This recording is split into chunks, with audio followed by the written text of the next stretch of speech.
बिस्मिल्लाहिर्रहमानिर्रहीम। अस्सलाम वालेकुम डियर स्टूडेंट्स। आज हम लेक्चर नंबर 9 एक्सरसाइज 1.3 के साथ आपके सामने हाजिर खिदमत है। स्टूडेंट, क्वेश्चन में पूछा गया है कि इस पॉलिनोमियल्स को आपने फैक्टराइज करना है। फर्स्ट क्वेश्चन है हमारा z² प्लस 169।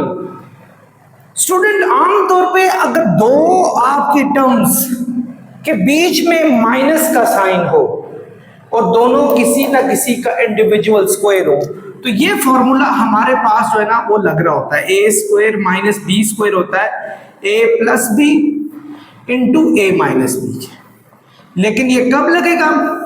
जब दो स्क्वायर्स के बीच में माइनस होगा। अनलकीली ऐसा नहीं है, लेकिन स्टूडेंट्स हमने इमेजिनरी क्वेश्चंस भी किए, कॉम्प्लेक्स पार्ट्स भी किए। आप इसको यूं लिख सकते हैं कि ये z का स्क्वायर है और ये माइनस 113 आयोटा का स्क्वायर है। अब एक मिनट, जरा इससे पहले मैं आपको एक थोड़ा सा मजीद तफसील से बताऊं क्योंकि आप कंफ्यूज ना हो जाएं। क्या हम इसको माइनस 113 लिख सकते हैं? ऑब्वियसली हम सब लिख सकते हैं, ऐसा कर सकते हैं। हमने क्या किया कि माइनस माइनस जो कि प्लस होते थे उनको कंबाइन करके यूं लिख लिया। अब ये इसको हम लिख सकते हैं, ये z का स्क्वायर है, ये माइनस है, और आप जानते हैं कि अगर हम इसको मजीद और अगर हम पार्ट्स में करें तो हम -1 मल्टीप्लाई 13 का स्क्वायर लिख सकते हैं, ऐसा कर सकते हैं।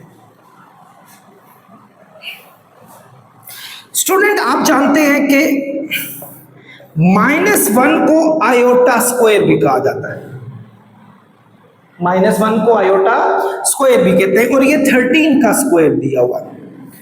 क्या हम इसको यूं लिख सकते हैं कि z का स्क्वायर -13 आयोटा का होल स्क्वायर? एक्चुअली ये इसका भी स्क्वायर है, इसका भी स्क्वायर है, तो हमने कंबाइन करके 13 आयोटा का स्क्वायर लगा दिया। अब हमारे पास ये फॉर्मूला आराम से बन गया है।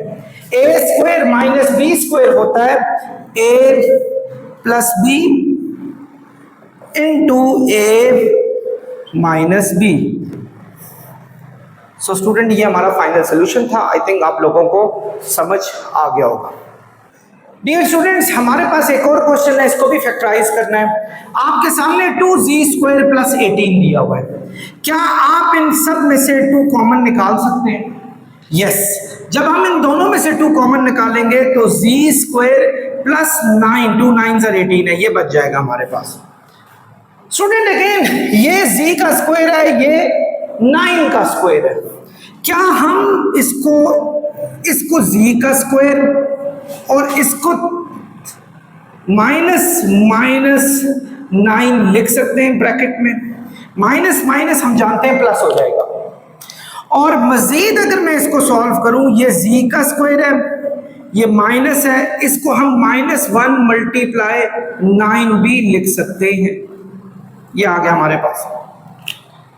स्टूडेंट, 9 जो होता है ये 3 का स्क्वायर होता है, जबकि -1 आयोटा का स्क्वायर होता है। हम इसको लिख सकते हैं 2 इंटू z² माइनस 9 आयोटा का होल स्क्वायर। जैसा आपको पिछला क्वेश्चन कराया गया था, बिल्कुल ऐसे ही a² माइनस b² होगा a plus B into a minus B के। आई होप ये बहुत ही इजी क्वेश्चन था, आपको समझ आ गया होगा। सॉरी, ये 3 का स्क्वायर था। आई एम रियली 3 का स्क्वायर, 3 आयोटा।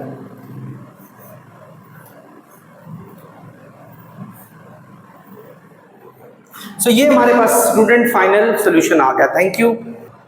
डियर स्टूडेंट्स, आपके सामने एक क्वेश्चन और दिया हुआ है। आप देखें, इन दोनों क्वेश्चंस में से 3 कॉमन निकल रहा है, बाकी बच जाएगा आपका z² plus 121। 3 1s are 3, 3 2s are 6, 3 1s are 3। Again student, अब मेरे ख्याल के आप लोगों को एक एक सेगमेंट उसका जो है बताया जाए। अगर हम प्लस की जगह पर माइनस लिख दें तो ये 11 आयोटा का स्क्वायर हो जाएगा। 11 आयोटा का स्क्वायर 11 का स्क्वायर होगा, 11 का स्क्वायर तो 121 आ जाएगा, आयोटा का स्क्वायर -1 होगा, तो बाहर वाले माइनस को ये प्लस कर देगा, यही चीज आ जाएगी। आप इस प्लस को माइनस बना के अगली चीज किसी भी आयोटा का स्क्वायर बना सकते हैं जो उसका बन रहा हो। सो इसी तरीके से ए स्क्वायर, इसको भी ए स्क्वायर लेने, ए स्क्वायर माइनस बी स्क्वायर होगा A plus B into A minus B. So student हमारा फाइनल सोल्यूशन ये आ गया। आई होप आप समझ गए होंगे। डियर स्टूडेंट्स, क्वेश्चन नंबर 4 की पार्ट 4 की तरफ आप मूव करते हैं। ये देखें, ये z का स्क्वायर है जिसको हम इजीली z का स्क्वायर लिख सकते हैं। आपको स्टूडेंट देखें ये फिर प्लस आ गया, हम अगर माइनस डालकर इसको स्क्वायर रूट ऑफ 3/5 आयोटा का स्क्वायर लिख सकते हैं। फर्ज करें अगर स्क्वायर रूट ऑफ 3 के स्क्वायर को खोलूंगा तो 3 आ जाएगा, 5 के स्क्वायर को खोलूंगा 25 आ जाएगा, आयोटा का स्क्वायर जो है वो -1 हो जाएगा और बाहर भी एक माइनस लगा हुआ है जो उसको प्लस कर देगा, यही चीज आ जाएगी। सो आप सिंपल ये कि इस प्लस की जगह पे माइनस लगाते हैं, अंदर आयोटा कर लें। 3 वैसे भी किसी का स्क्वायर नहीं होता तो आप √3 का स्क्वायर कर सकते हैं और 25 तो 5 का स्क्वायर होता है। सो हम इसको सॉल्व इस तरीके से कर सकते हैं। अब यूं ये इजीली हो गया है, A square minus B square होगा A plus B into A minus B. I hope student आप इजीली इस बात को समझ गए होंगे। डियर स्टूडेंट्स, हमारा पार्ट 5 है, हम बहुत जल्दी से यहां पहुंच गए। स्टूडेंट देखें 2z का cube plus 3z square minus 10z minus 15 आपके पास आ गया। क्या हम अगर इनको, ये वैसे भी ऑर्डर में लिखे हुए, अगर हम इन दोनों में से कोई चीज कॉमन निकालें और इन दोनों में से भी निकालें तो क्या वो कॉमन निकालने के बाद जो फैक्टर बचता है क्या वो सेम बचता है? अगर ऐसा है तो हम इसको इसी फैक्टराइजेशन से करेंगे। आमतौर पे अब मिड टर्म ब्रेक फैक्टर्स में दो फैक्टर जो बीच में लाते थे उसमें ऐसे ही मेथड से सॉल्व होता था।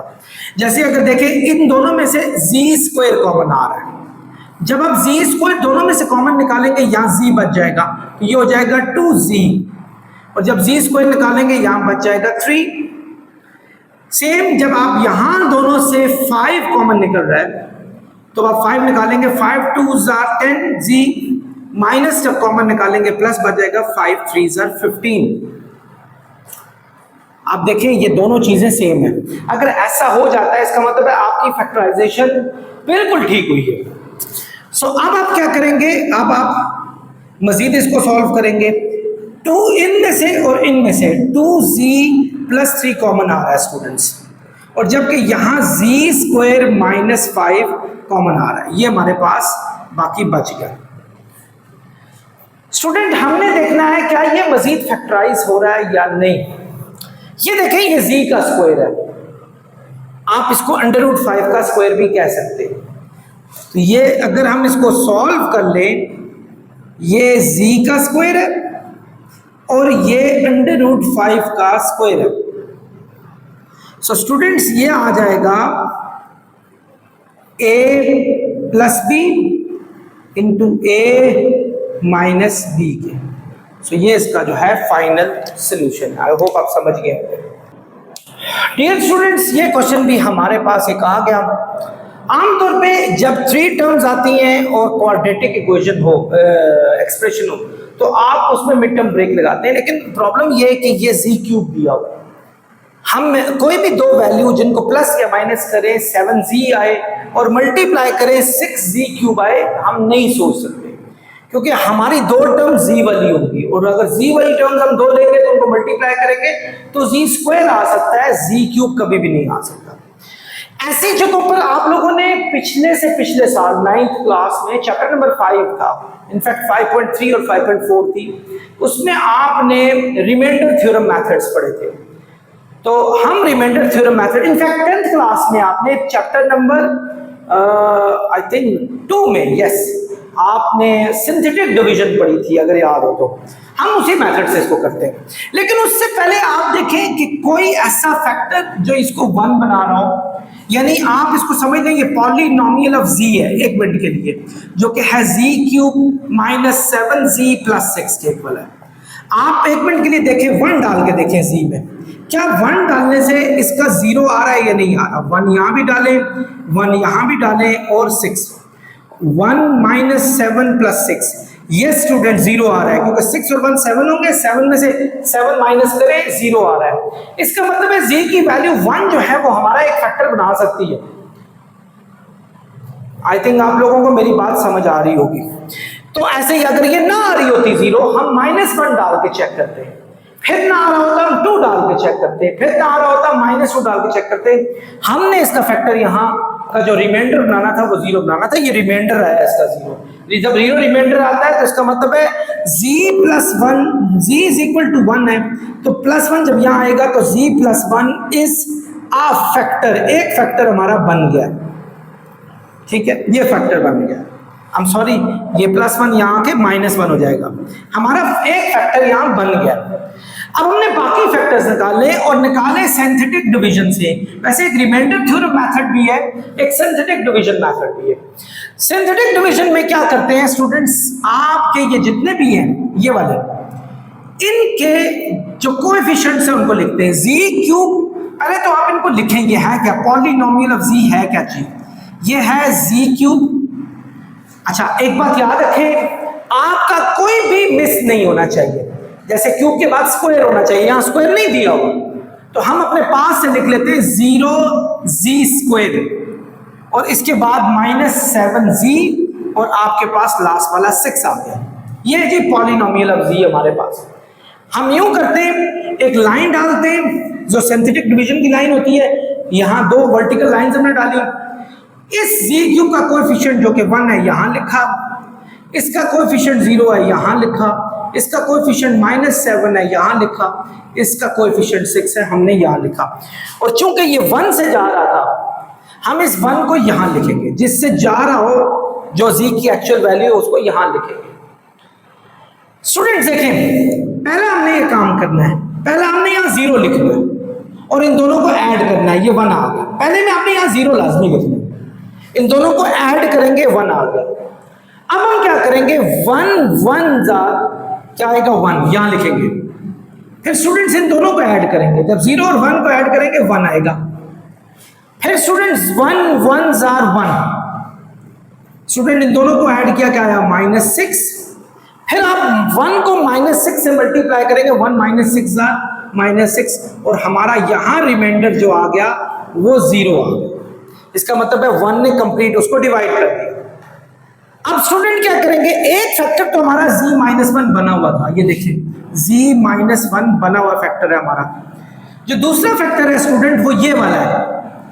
बस बात ये है कि इसके साथ आपने कोई z नहीं लगाना, इसके साथ 1z लगाना है, इसका z² लगाना है, यानी ये z² प्लस z-6 और ये आ गया हमारा टोटल फैक्टर इसका आ गया। अब स्टूडेंट देखें, कोई मिड टर्म ब्रेक फैक्टर अगर बन रही हो इसमें, यस बन रही है, z-1, ये हमारे पास z² -6 है। आपको 2 वैल्यू सोचनी है जिनको प्लस या माइनस करें, z आए मल्टीप्लाई करें तो -6z² आए, -6z² आए, तो आई थिंक स्टूडेंट वो हमारे पास 3z -2z है, क्योंकि अब आप मैच्योर स्टूडेंट्स हैं। अब आपको मिड टर्म ब्रेक फैक्टर कराना बहुत इंपॉर्टेंट नहीं रहा, ये चीजें आपको सीख के आनी चाहिए पीछे।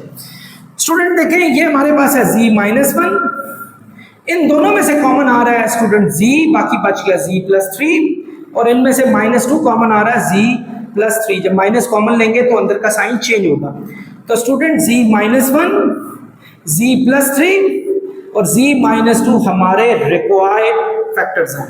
ये बहुत इजी था, अगर आपने 10th की मैथ्स और 9th की मैथ्स को बहुत अच्छे तरीके से पढ़ा है तो ये बहुत ही it's a piece of cake. अगर बहुत अच्छे तरीके से नहीं पढ़ा फिर भी आपको ये कर लेना चाहिए, क्योंकि ये आसान क्वेश्चंस में से था। डियर स्टूडेंट्स, क्वेश्चन नंबर हम पार्ट 7 की तरफ मूव करते हैं। ये क्वेश्चन भी बिल्कुल ऐसा ही क्वेश्चन है। पहले आप इन दोनों में से कॉमन निकालें। अगर मैं z² कॉमन निकालूं तो यहाँ z+2 बच जाएगा और यहां से मैं कुछ भी कॉमन नहीं निकाल सकता, तो हमारे पास जो कॉमन निकालने के बाद जो फैक्टर बचता है वो सेम नहीं बचता, तो हमारे लिए ये फैक्टराइजेशन फायदेमंद नहीं है, बल्कि फैक्टराइज हो ही नहीं रहा। हमारे पास एक ही बचता है सिंथेटिक डिवीजन वाला। आप पहले इसको पॉलिनोमियल ऑफ z बनाए, लिखे z cube plus 2z² minus 23z minus 16। आप पहले 1 डालें इसमें। जब आप 1 डालेंगे, आई एम सॉरी, तो 1 का क्यूब होता है 1 प्लस 2 माइनस 23 माइनस 60। ये 0 नहीं आया स्टूडेंट, तो हमें इसको 1 से करने की जरूरत नहीं है। और जहां तक मेरी नजर पड़ रही है, अगर मैं -1 इसमें डालता हूं, यानी आपने एक दफा टेस्ट 1 से करना है, एक दफा -1 से करना है। अगर -1 का टेस्ट जो मुझे नजर आ रहा है, ये -1 से भी नहीं जा रहा, मैं इन सब में -1 डाल रहा हूं। ये देखिए, मैं z जितने भी उनमें -1 डाल रहा हूं। -1 का क्यूब होगा स्टूडेंट -1, ये हो जाएगा +2, ये प्लस 23 माइनस 60। ये भी स्टूडेंट 0 नहीं आ रहा। स्टूडेंट आपने अपनी कोशिश जारी रखनी है। पैवस्तर है शजर से उम्मीदें बहार रख, मिल्लत से राब्ता उस्तवार रख। बस तरीकों को उस्तवार करके रखें, अपनी कोशिश जारी रखें। 2 करें आप। जब आप 2 यहां डालेंगे, 2 का क्यूब, 2 का स्क्वायर, 2 और ये -60 है। 2 का स्क्वायर 4 होगा, 8 8 8 16 हो गया। ये भी स्टूडेंट 0 नहीं आ रहा, मैं यही लिख रहा हूं, ये भी 0 नहीं आ रहा। स्टूडेंट -2 डाल के चेक करें। आप इस जगह पे -2 डालेंगे, -2 का क्यूब, -2 का स्क्वायर, -2 और -60। -2 का क्यूब -8, 4 2 8 कट गया, और नहीं, ये भी नहीं आ रहा 0। स्टूडेंट ये भी 0 नहीं आ रहा। हमें अभी भी 0 हासिल करने में बहुत सी नाकामियों का सामना करना पड़ रहा है, लेकिन फिर अगेन अपने कोशिश को जारी रखें। हम 3 को करके देखते हैं। 3 का क्यूब और इसके साथ भी 3 डालें, 3 का स्क्वायर, 3 -60। 3 का क्यूब होगा 27 और ये होगा 18। 27 और 18 हो गए 45। नहीं, ये भी 0 नहीं आ रहा, ये भी 0 नहीं आ रहा। स्टूडेंट अब -3 को डाल के देख, चेक करते हैं। -3 का क्यूब, -3 का स्क्वायर, -3 -60। -3 का क्यूब होता है स्टूडेंट -27। ये हो गया 9 2s are 18, 3 3 69, 60। 69 में से 60 गया तो 9 आया। इट इज बिल्कुल, ये स्टूडेंट ये सारे एक दूसरे से कट रहे हैं, हमारा आंसर 0 आ गया। सो फाइनली हमें z की वैल्यू, यानी z की वैल्यू हमारे पास -3 थी जो हमें मिल गई। अगर मैं इस -3 को इस साइड पे ले आऊं तो ये z + 3 होगा, is a factor of above polynomial. ये एक फैक्टर बन गया हमारे पास, एक फैक्टर आपको मिल गया।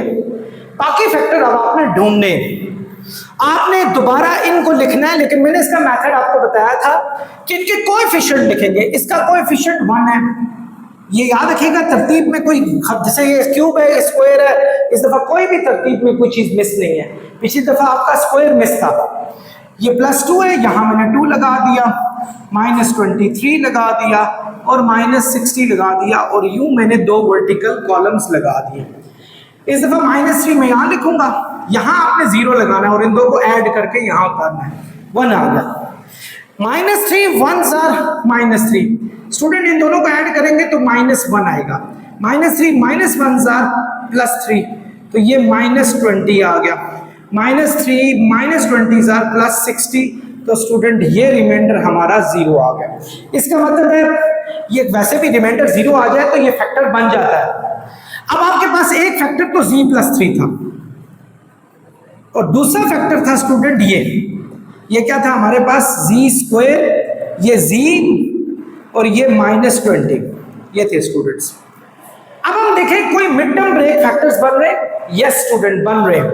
जैसे देखें z + 3, आप इन दोनों को मल्टीप्लाई करें तो -20 z² बन रहा है। So you have to think 2 different elements so that their product should be -20 z² and the sum of difference should be -z। So आपके पास minus 4z plus 3z plus 4z minus 5z, ऐसे दो हैं जो मतलूबा चीजें आपको दे रहे हैं। अगर इन दोनों को माइनस करें तो माइनस z आएगा, मल्टीप्लाई करने से माइनस 20z² आ जाता है। तो स्टूडेंट हिम्मत मर्दा मदद खुदा, इन दोनों में से देखें क्या चीज कॉमन आ रही है, z, बाकी z प्लस 4 बच गया, इनमें से 5 आ रही है, z प्लस 4 बच गया। तो स्टूडेंट हमारे फाइनल आंसर हैं z प्लस 3, z प्लस 4 और z माइनस 5। आई होप आप लोगों को अच्छे तरीके से, ऐसा तरीके से समझ आए होंगे। स्टूडेंट्स हम नेक्स्ट क्वेश्चन की तरफ मूव करते हैं। इसका नाम भी आप पॉलिनोमियल ऑफ z रख ले, 2z³ plus 9z² minus 11z minus 30। आपने सबसे पहले इसमें 1 डालना है, 1 का क्यूब, 1 का स्क्वायर, 1 माइनस 30। अब चेक करेंगे, पहले 1 डालेंगे, फिर -1 डालेंगे, फिर 2 डालेंगे, -2 डालेंगे। 1 और 2 से 2 नहीं आ रहा जी, 0, ये भी 0 नहीं आ रहा। अब आप -1 डाल के चेक करें, -1 का क्यूब, -1 का स्क्वायर, -1 और -30। -1 का क्यूब होगा स्टूडेंट -1 2 -2 प्लस 9 7 हो गया और 11 18 हो गया। नहीं स्टूडेंट, ये भी 0 नहीं आ रहा। अब आप 2 डाल के चेक करें, 2 इसमें डालें, इसमें भी 2 डालें स्टूडेंट, 2 इसमें भी डालें। अब देखिए 2 का क्यूब होगा 8, 8 2 16, 16 और 36 हो जाएंगे 52 और ये भी 52, ये कट रहा है, इनफैक्ट बन रहा है। देखिए अब मैं आपको बता देता हूँ, 8 2 16 जो हो रहा होगा उसको मैं सॉल्व कर लेता हूँ, बाकियों को मैं अपने माइंड में सॉल्व कर लेता हूँ, आप खुद करके देख लीजिएगा। प्लस 36 माइनस 22 माइनस 30, ये 52 है, ये भी 52 माइनस का है, तो ये आंसर हमारा 0 आ गया। सो z की वैल्यू स्टूडेंट 2, यानी 2 को यहां ले आए तो -2 होगा, इज अ फैक्टर, ये हमारा फैक्टर बन रहा है। यानी z की वैल्यू 2 है तो इसका मतलब हुआ z का -2 एक फैक्टर बन गया। स्टूडेंट बाकी जॉब बहुत आसान रह जाती है, हमें इनके कोएफिशिएंट्स लिखने। इसका कोएफिशिएंट हमारे पास 2 है, इसका कोएफिशिएंट 9 है, इसका कोएफिशिएंट -11 है, साइन समेत लिखना स्टूडेंट, -30 है। और यूं 2 वर्टिकल लाइंस डालेंगे और जिससे किया था z की वैल्यू 2 है, यहां डालेंगे, पहले के नीचे 0 और इन दोनों को ऐड करके 2 इस तरह डालेंगे, 2 2 4, इन दोनों को स्टूडेंट ऐड करेंगे 13 आएगा, 2 13 26, तो 26 और 11 15 हो जाएंगे, 2 15 30, तो इन दोनों को ऐड करेंगे तो 0 आंसर आ जाएगा। सो स्टूडेंट हमारे पास एक तो फैक्टर z -2 आया था और एक फैक्टर हमारे पास ये 2z², इसके साथ z² लगाना है, इसके साथ z लगाना है, और ये हमारे पास 15 है, ये हमारे पास आ गया। Student what will we do the next, that is a question. Again mid term break factor, ये देखें इन दोनों का प्रोडक्ट हमारे पास 30z² है। We have to think two different elements whose product is 30z² and some are different, must be 13z. So student आप देखें, z -2 2z² plus 10z plus 3z plus 15। आप देखें, आप जब इन दोनों को मल्टीप्लाई करेंगे 30z² आएगा, इन दोनों का सम 13z आ रहा है। So everything is hitting in bull's eyes, बिल्कुल ठीक है। z -2, इन दोनों में से स्टूडेंट आप देखें 2z कॉमन निकल रहा है, z प्लस 5 बच गया, इन दोनों में से 3 कॉमन निकल रहा है, z प्लस 5 बच गया। तो स्टूडेंट हमारा सॉल्यूशन आ जाएगा z -2 और एक आ गया z प्लस 5, जो इन दोनों में से कॉमन है, इन दोनों में से एक है 2z plus 3, 2z plus 3। Students ये आ गया and this is our final solution. Students पीछे आंसर में गलत तो नहीं है, आंसर यही दिया हुआ है, लेकिन मैं वो थोड़ा सा ये आंसर चेंज है, मैं इसको थोड़ा सा सॉल्यूशन देखें 2z+3 अगर ये हमारे पास हो, पीछे आंसर जो दिया हुआ है वो दिया हुआ है z+3/2, ये दिया 2z+3 हो हमारे पास, या z+3/2 हो। अगर हम इसको जीरो के इक्वल करते हैं तो ये आंसर हम ला सकते थे, लेकिन बहरहाल आपका ये आंसर बिल्कुल ठीक आंसर है, इसमें कोई किसी किस्म की मिस्टेक नहीं है। स्टूडेंट ये क्वेश्चन नंबर 9 दिया हुआ है आपके सामने, मिड टर्म ब्रेक सिंपल सी लग रही है, इन दोनों को मल्टीप्लाई करें स्टूडेंट तो ये आता है -8z² और मिडिल टर्म में -7z। आपको दो वैल्यू ऐसी सोचनी है जिनको प्लस या माइनस करें -7z आए और मल्टीप्लाई करें तो 8z² आए। स्टूडेंट वैसे जनरली मुझे नजर आ रही है, आपको ये चीजें बेसिक्स हैं, अब आपको पता होनी चाहिए कि अगर मैं 8z में से प्लस z कर लूं तो ये 7z आराम से बन जाता है। माइनस प्लस माइनस 8z में से 7z गया, z गया, -7z बच गया, मल्टीप्लाई करेंगे तो -8z² आ जाएगा। स्टूडेंट इन दोनों में से कॉमन निकालें, z कॉमन निकल गया, z -8 बच गया, इनमें से 1 कॉमन आया, z -8 हमारे पास बच गया। सो हमारा सोल्यूशन z -8 और z+1 आ गया, and this is our final solution. Student last question भी is a piece of cake for you, शायद आपको इतने मुश्किल क्वेश्चंस करने का इनाम मिल गया। इसको भी मिड टर्म ब्रेक फैक्टर से करना है, 4z² दिया हुआ है, ये -11 दिया हुआ है, तो मिड टर्म ब्रेक फैक्टर है, इन दोनों को मल्टीप्लाई करें तो -44z² आता है, और जबकि मिडिल टर्म में हमारे पास 7z माइनस की। हमें दो वैल्यू ऐसी सोचनी है जिनको मल्टीप्लाई करें तो -11z² आए, प्लस या माइनस करें तो -7z आए। स्टूडेंट 11 4 44 होता है, एक आप 4z ले लें, एक 11z ले लें, ये साइन जो होता है ये बड़ी वैल्यू के साथ लगे, इसके साथ प्लस का साइन लगाएंगे तो 11z में से 4z माइनस होगा तो -7z आ जाएगा, मल्टीप्लाई करने से भी वही हमारी रिक्वायर्ड अमाउंट आ रही है। स्टूडेंट इन दोनों में से 4z कॉमन आ रहा है, बाकी बच जाएगा z+1, इनमें से 11 कॉमन आ रहा है, बाकी हो जाएगा z+1।